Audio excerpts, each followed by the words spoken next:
Okay, so let me get started. First of all, thank you very much for giving us an opportunity to speak and represent our university here. I'm Youngsu Kim. I'm an assistant professor of mathematics, and I also serve as high performance computing faculty fellow on our campus. Today, with my co-presenter Dung, we're gonna present on expanding NRP usage with Jupyter at Cal State San Bernardino. Some of my little closer. Okay, is it okay? Thank you. Well, part of my presentation involves history and our connection with the NRP. For that, I had to borrow some slide and a lot of knowledge from our former CIO who initiated our HPC program. Here's our former CIO, current CFO, and VP of FTO, Sam Sudaka. Well, Sam actually represented our campus last year at the fourth NRP. I'm happy to kind of continue the same tradition for this year. Our university is California State University, San Bernardino. We are part of the whole California State University system consisting of 23 campuses. We are located at the upper left corner of San Bernardino. It's near the beautiful mountains. We offer more than 70 traditional degrees, and we also offer education credential, certificate programs, and doctoral program in education.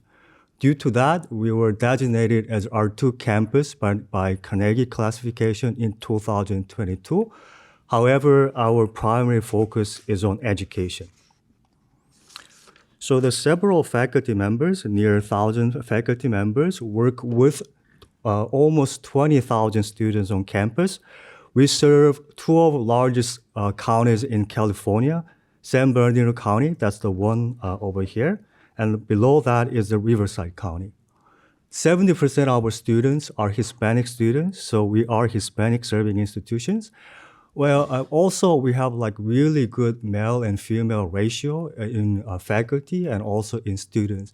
Indeed, we have more female faculty members, we have more female students compared to male students and faculty members. It's very different to the population in this room. And 57% of our students are Pell Grant recipients. And our faculty are really enthusiastic working with our students. We really we like mingling with them. We want to work with them. So there are several ongoing projects with student-oriented projects.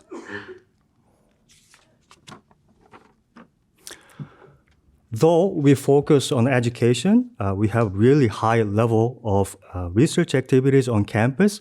CSUSB is in top 5 CSU institutions for research. In terms of numbers, we were awarded $44 million in federal funding in the academic year 2022 to 2023. From now on, for the next few minutes, I'll be talking about history. So we're going back to maybe 2014 or 2015. So this is the part I borrowed from Sam. Well, most funded research projects did not require high-performance computing at that time, but whenever faculty needed to go on their own way to garner resources from their colleagues and partner institutions. There was need, so we needed to find resources for faculty seeking HPC resources. We didn't necessarily have funding, expertise, or the resources to build an infrastructure in-house. We experiment with building an HPC cluster with hopes of securing NSF funding to build an infrastructure. Meanwhile, our former library dean connected our faculty with Exceed members. So Exceed is now Access team. And then, something didn't really click. We also transitioned from Exceed to San Diego Supercomputing Center. In 2017 CINIC conference, CINIC introduced us to the National Research Platform. At that time, it was called Pacific Research Platform. Our campus joined the National Research Platform in 2017.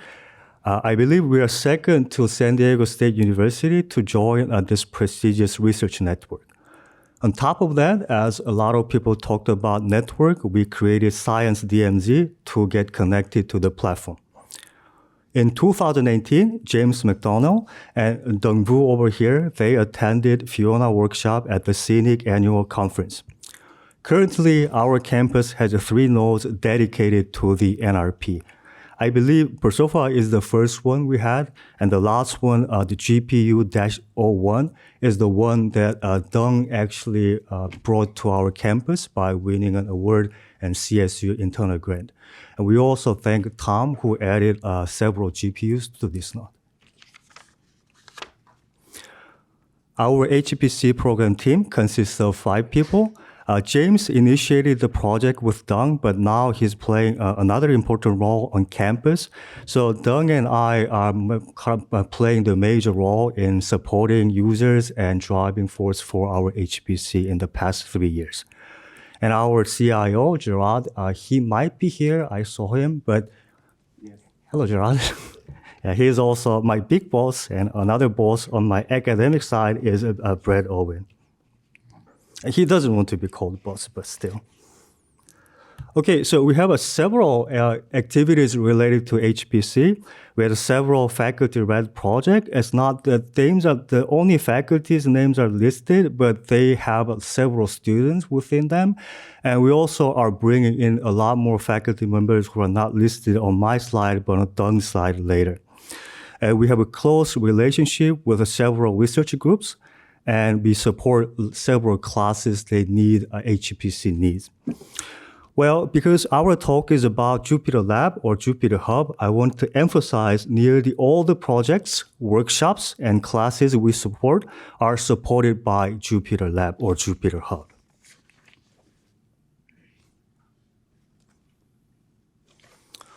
Okay, so let me move on to Jupyter Lab and Jupyter Hub. So when I asked to present here, I thought I'll be, just be one of the panels in session. But I realized that I also probably had to explain a little bit about Jupyter Lab and Jupyter Hub. I was also told that we will have a pretty general audience, but based on my experience with the previous few talks, I might be wrong. So I'm pretty sure some of you know much better than me about Jupyter Lab and Jupyter Hub, especially Rick Wagner. I think he's somewhere over there. Okay, but let's go over like a little concept here. So here's the excerpt I borrowed from Jupyter Lab webpage. So Jupyter Lab is a highly intensive, feature-rich notebook authoring application and editing environment. And it's a part of Project Jupyter. So let's take a look at the screen on the left. This is not like a typical, so more typical way of using it is how Alex described this morning for Missouri. So just a single note here. Something you want to keep in mind is everything is happening inside of a browser. So browser like a Chrome, Safari, or Edge or anything. So in some sense, you can use your cell phone or smartphone to use it just like mine over here. I know it's pretty small, but I have more or less the same screen as you see on the screen. Okay. Well, Jupyter Lab offers a lot of features. If we take a look at the very left column, so there is a file tab, so you can upload and download files from your local computer. It's a drag and drop. And in the middle, you see the IDE for Python. You can also use R or other programming language like C. Here, you can do all the machine learning using TensorFlow, PyTorch, and anything like that. If we move to the right column, you see image. Well, here they're using JSON, but you can actually load image directly, so you don't need a separate browser to handle images there. Lastly, on the lower bottom corner here, lower right corner here, you see the comma separate files here. Jupyter is really good with large CSV files. You can easily open maybe a few gigabytes of CSV files without worrying about it. So it's a kind of less emphasis on like a large data set. Well, so far I've heard a lot of usage about using several core, many GPUs, but we also have needs for people who need to open large data set just to analyze it. And sometimes we have a difficulty doing it in our local computer, but NLP can help with that too. Things that are not shown on this page is it also supports Markdown, which is kind of the default language on GitHub or maybe GitLab as well. And you can use Jupyter Lab for your collaboration. So if you work with your collaborator, you can both see each other's cursors simultaneously. It's like working on shared Google document or Google spreadsheet. Well, if you are introducing HPC to your campus, several people probably start with experiencing AI or ML. When they do that, they browse through famous platforms like TensorFlow and PyTorch. When you go to those web pages like TensorFlow and PyTorch, they offer their examples in the form of Google Colab or download notebook. Exactly the same in PyTorch run in Google Colab or download the notebook.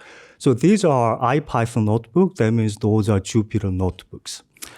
Well, at the same time, if you want to deal with data, if you go to a place like a Kaggle, they also offer their analysis and lots of examples in the form of Jupyter Lab. So it's kind of ubiquitous, and there are several people use it, and having such an environment is really beneficial. For instance, if you don't have this one, just to transfer file, you have to learn about secure FTP or STP. Or if you're using Kubernetes, maybe you have to deal with kubectl copy command. Those require a lot more effort than drag and drop. Okay, here's another example. So, well, if you're using Jupyter Lab, one good thing is it's quite portable. So regardless where you work, you kind of see almost the same environment.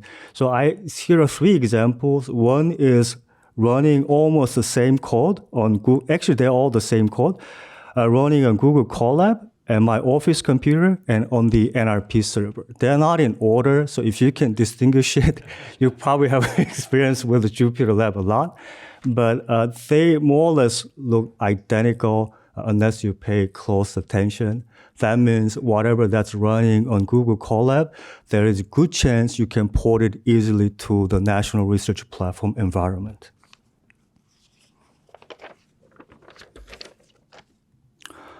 Okay, then what is Jupyter Hub? Well, just imagine a case like this. So if I'm just working by myself, I can easily go to Kubernetes and create one instance of Jupyter Lab. I'm good to go. Maybe, as Alex mentioned, I can use kubectl port forward. I'm good to go. But just imagine that, just like our campus, well, Dung is going to introduce more about that. We have a general Jupyter server where we have almost 400 users. And we have several research groups. Each group has about 5 to 10 students there. We don't have a capacity to control or maybe monitor all Jupyter Lab environment. What Jupyter Hub does is it automatically deploys resources and allocate and also controls user credentials. And this is done by a cyber infrastructure logon. And once you have that, you can use Jupyter Hub to authenticate your campus users using your campus IDP. Well, on top of that, NRP has really good documentation. I'm really unsure the person from Santa Cruz might say something opposite. I mean, I sort of agree, but at the same time, the documentation has improved quite a bit, and you can contribute it back whenever you like. I'm pretty happy with the new setting, and I probably should thank Dima all the time. And that way, we can have several users without worrying about how to control resources, how to distribute resources. We customize our environment for each user. So on the left is a typical page for a single faculty. So we give the admin access to each faculty member. So they have the full control who can use it, who to add, who to delete. The reason why I put this one is when you use Jupyter Hub for your classes, I'm a faculty member, so when I go to classes, I really need the resources in the classroom. So it's like a friend indeed, a friend indeed is a friend. Friend in need, a friend is friend. And the same goes with HP resources. HPC resources in need are HPC resources. So if you in the classroom, if you want to teach something and 5 students raise their hands, mine is not working, then you're already in big trouble.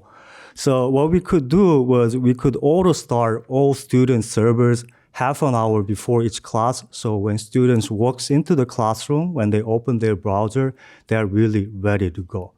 And one thing I did not mention was Jupyter Lab also supports a lot of other IDEs, including RStudio, and this particular course used RStudio for the class. Well, in addition to NRP's documentation, sometimes we needed to add more words to how to use them. So we also work on creating more customized documentation for our campus. So next is a more research-oriented example. So this is work by my colleague, Dr. Kimberly Cousins in chemistry and biochemistry department. Her main software is VASP, and I think it's molecular something, but last time I took chemistry was more than 20 years ago, so I might be the wrong person explaining it, but I thought the image was really cool because she needed to know how those molecules are positioned and how they stay against each other. So there are lots of calculations that needed to be done for her research. Well, just like other Jupyter Lab we provide her lab and the researcher and her students and customized environment so they can choose the number of GPUs, they can choose the number of CPUs, and they can choose the amount of RAM they need. And we also have a dedicated dedicated node for us. If they need to prioritize that node, they can click on that.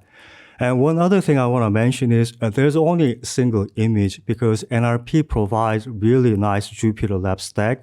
If you use their minimal stack, the loading time is quite minimal, so you often see your server ready in less than a minute. Then the next question is, how do we handle software she uses? Well, to do that, in the past, you might have to worry about doing a lot of yoga and getting stripped. But Jupyter Lab also provides a terminal. So when our researcher opens her terminal, it provides the bash script. So it detects whether or not the user started with GPU. And because NRP system is very heterogeneous. They have Intel CPU, they have AMD CPUs, and they have GPUs with Intel and GPUs with AMD. We were able to sort it out using their environment variable. So when the researcher sees the last line, he or she knows which command to use, and then it's really ready to go. So researcher really needs one line command to continue her research. On top of that, one of the things she did is called elastic fast, but that actually creates 21 similar cases of a single experiment. And she wanted to run, at first she calculated the time it takes to run them serial. And she told me it's gonna take a month for us to see a result. I said, no, let's not do that. I can actually submit everything as batch jobs. And that's the screen on the right that she was using a lot of resources simultaneously. One good thing about Jupyter Lab is you can have it run with minimal resources.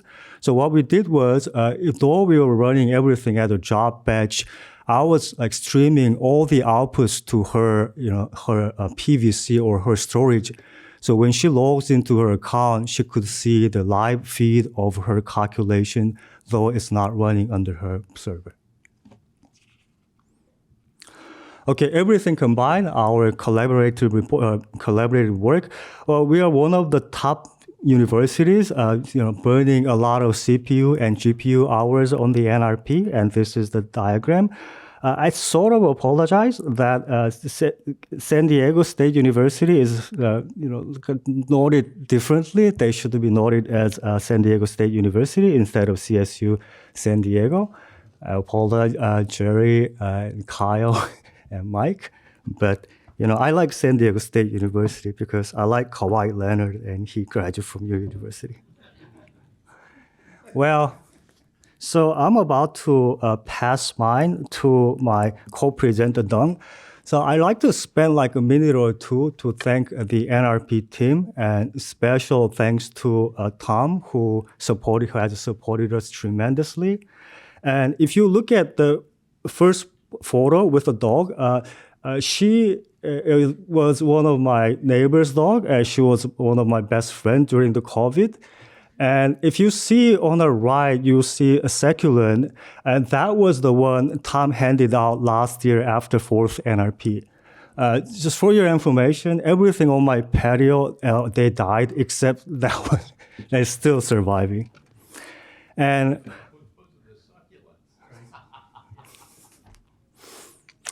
I also want to thank Larry, because when we began in 2021, NRP was for research only. So we wanted to bring more users to the resources, and we couldn't figure out. Dung tried extremely hard to make it work for classroom, but we weren't sure how to go about it. In spring 2022, we had an HPC showcase where on it, Larry was a plenary speaker. During his talk, he said, why don't we experiment it for classrooms? After that, it was very easy for us to convince people that we also want to use it for HPC for classroom. That kind of like expanded the number of users on our campus. Well, also, I want to mention the support team, sysadmin like Dima. And this is the capture that this is one of the things he posted fairly recently. Whenever, I find myself working over the weekend, I look at this one. Maybe I should listen to Dima. No, it's weekend. It's not like anything rude. I mean, he works over the weekend. He prioritizes important thing. He kind of sorts out, less important thing until Monday. But every single time, whenever I have questions, he's willing to answer. It's kind of both-way communication. You get, a lot of help from the NRP team. You can also contribute back to them. He's willing to share all the details about incidences that has helped me to grow. That has helped me grow tremendously. I also would like to mention other members there. Hui Jun. This is the capture that I wanted to recover. This is the discussion we had last year, and Hui Jun graciously helped me in every single detail by going over line by line code. He shared, this is the line of code you want to add. Here's the explanation. If you need more help, please contact me. I tried to recover this one on Wednesday, but then I found myself bugging it at 10 p.m. at night, so I decided just let it stay as is. I also want to mention Ashton for communicating with me. Hui Jun and Ashton, I haven't met them in person, but I thank you guys a lot. And I cannot forget mentioning Mahida, but he is universal, so probably everybody knows him. Okay. All right, so this is the end of my part. I'm going to pass it to my co-presenter, Dung.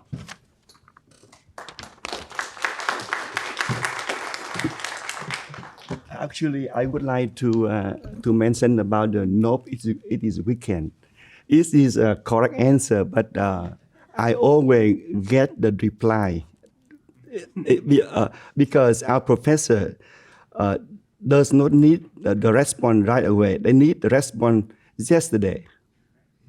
So that's why we So my next part is to present how the notebook, how is Jupyter Hub are deployed in our campus. Once I realized that the Jupyter Hub is a great tool to let everyone to access to HPC at the button, right? Very convenient, and then at a scale level. So the first of our Jupyter Hub is deployed by command line, and then when we know that NRP use the GitLab, so I convert all the codes actually to the GitLab, and then I copy a lot of sample, a lot of code from NRP. So you can see our Jupyter Hub, same like sibling of the NRP Jupyter Hubs. So that is the way we accelerate the deployment of the Jupyter hubs. The great thing of the GitLab is it allows us to develop code, to deploy the code so simple, so easy. Not only that, the Jupyter Lab from the NRP include a huge, rich library of Jupyter stack.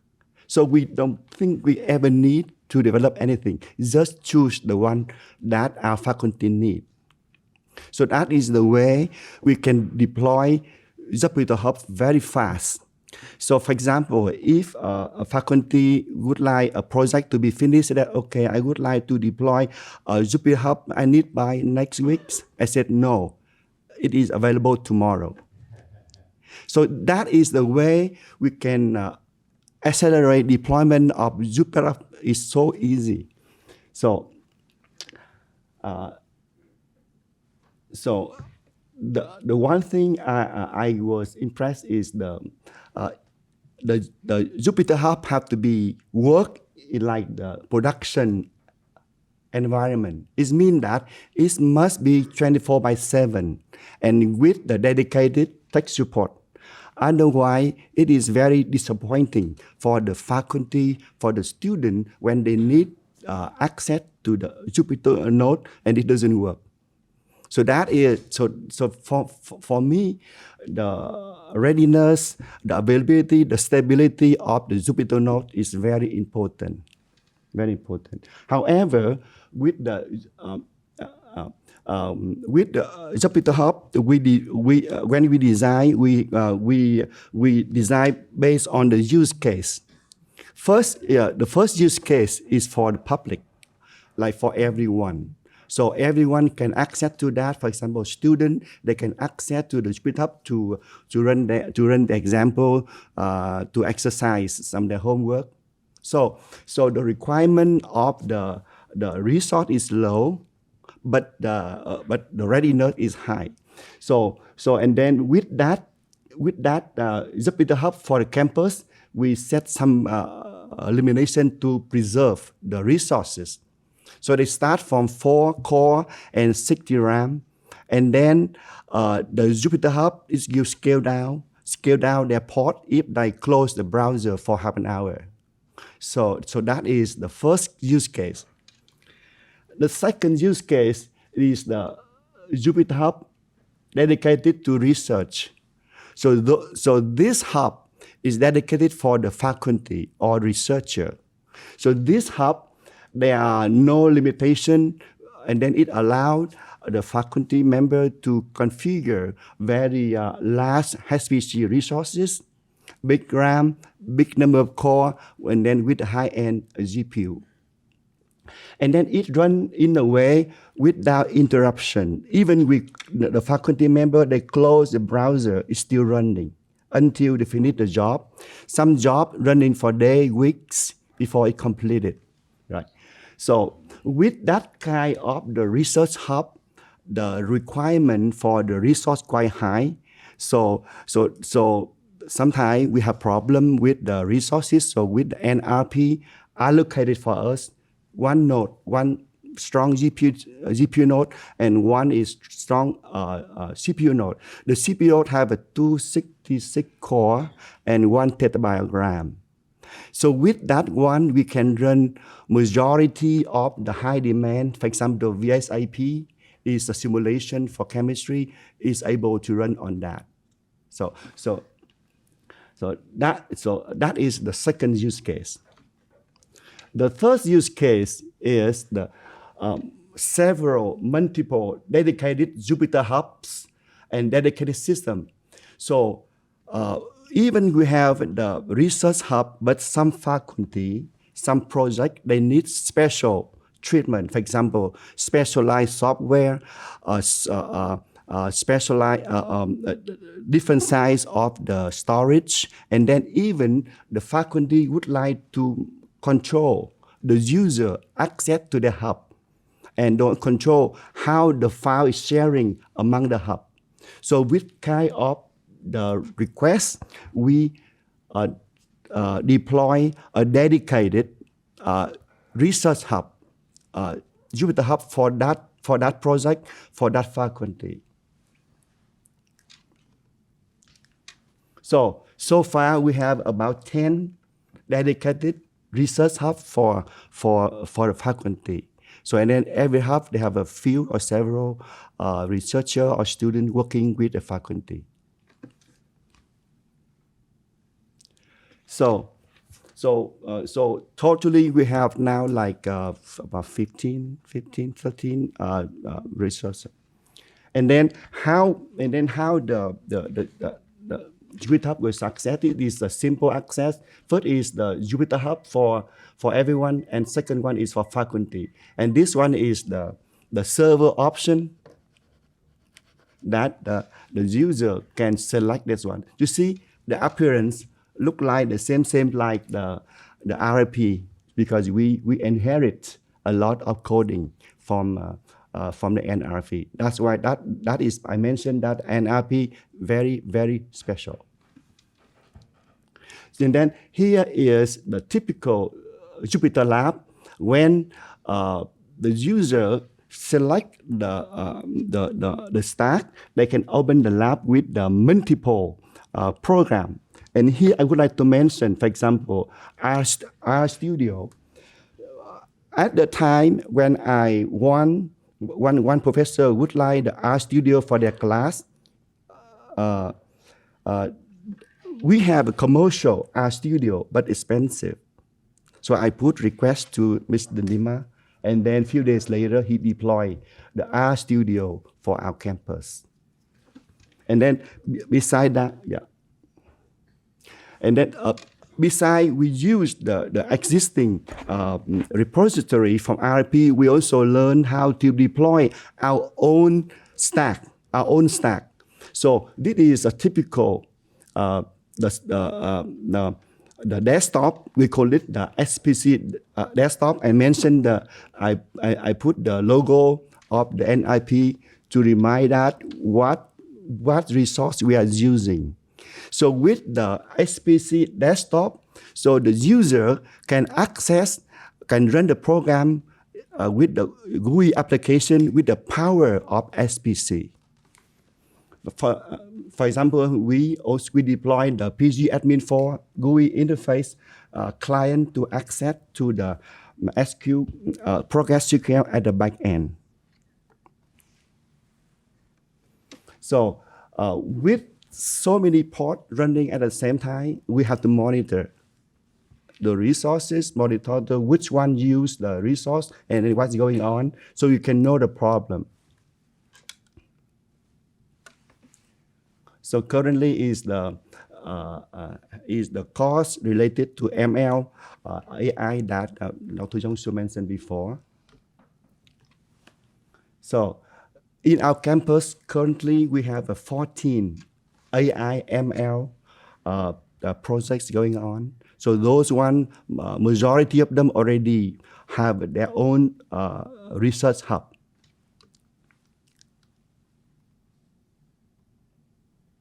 So recently, SDSC and our campus have the grant of $1 million.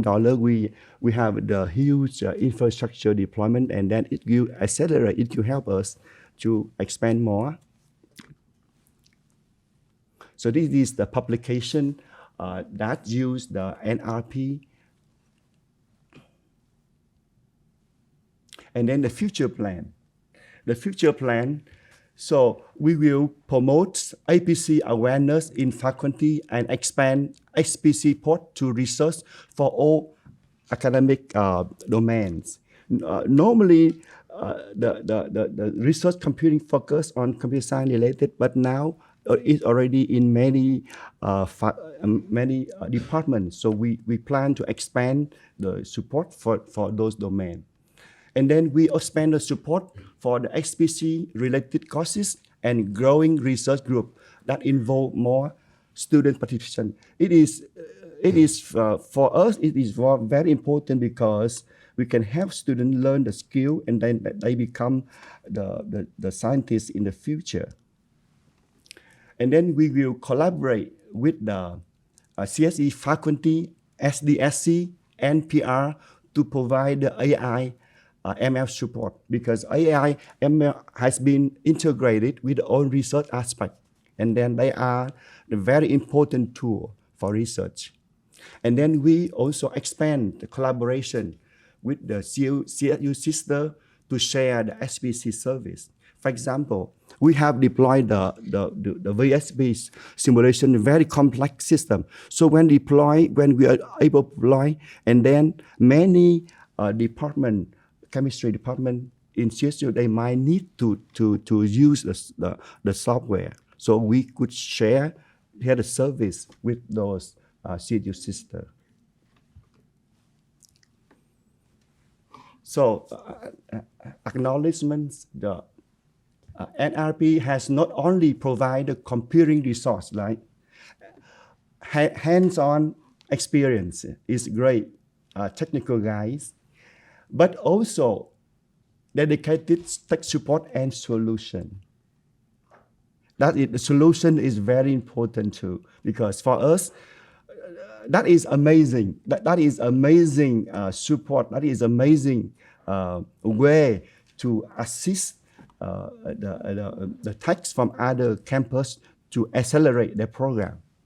So for us, it is a model to advance SPC program, especially for MSI who lack cyber infrastructure and SPC expertise.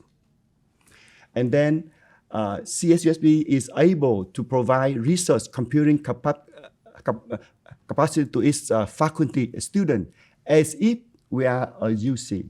Thanks a lot to the NRP.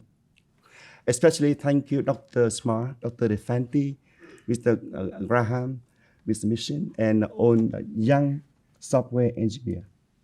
Thank you.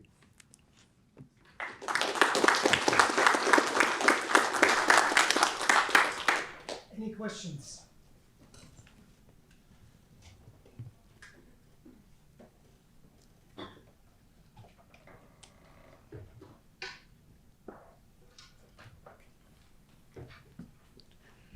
So both Dung and Youngsu, I mean, of course, you know, I'm a huge fan of what you're doing. I wanted to take that last bullet on your point about helping your sister CSUs. I mean, you know, given how horizontal the Jupyter is, that you're able to use it across so many different students and faculty,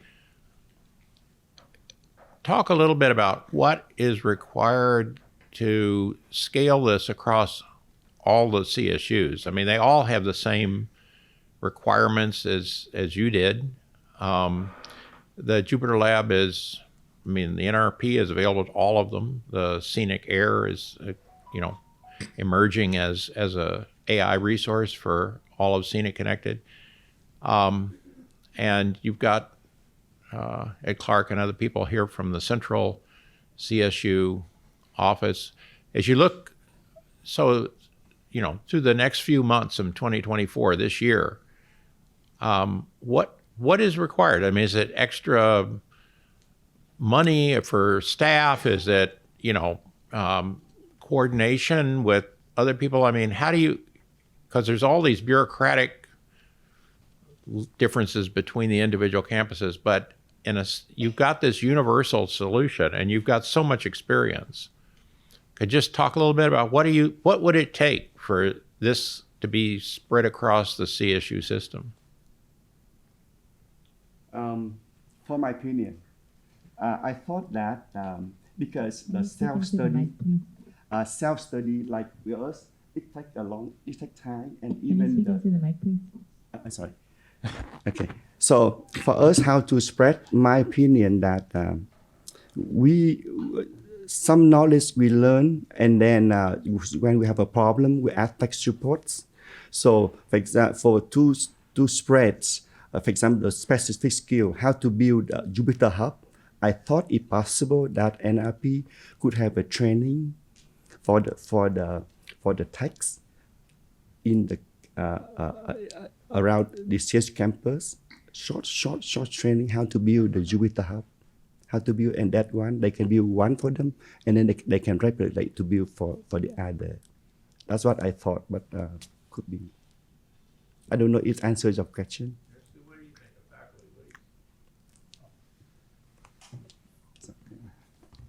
Well, thank you for the question, Larry. So if I may share my opinion, so it took us about year or two to have more users. So building trust on campus is important. Of course, those higher ups like CIOs and president, they worry about security. So convince them there's no security loophole, and we work closely to the NRP, and then convince the users. So sometimes a server is down, and good users would complain, but normal users just walk away. So how to convince these people is really key in succeeding having Jupyter Hub on campus. Dung and Youngsu, this is great. I love what you're doing at CSU San Bernardino. Now, question for the faculty who use this Jupyter Hub for their classes. First of all, how tech savvy did they have to be? And second, how much hand-holding do they need to get this up and running? Good. Microphone. For my opinion, because the faculty maybe need the minimum. The faculty actually can work like the user, because everything tech support we take care. We take care. And then if a problem beyond our authorization or ability, we pass to the back end of that is NRP take care. Excellent. And I guess one related question, yes. Since you were doing some of the work to get them set up, how hard would it be, if this started spreading across the faculty, and next thing you knew, there were 100 faculty or 200 who wanted to use this for their courses? Would you be able to support that? I think I could not imagine any problem, because if maybe we have another support staff to work together with us, or with a graduate assistant should take care of certain tasks for us. I think a scale, when it's a scale, and when the demand scale, our staff also scale. I don't think it should be a problem. Okay. Great, thank you. Thank you. Any other questions? Then I think we are at the last. Thank you very much, Gil.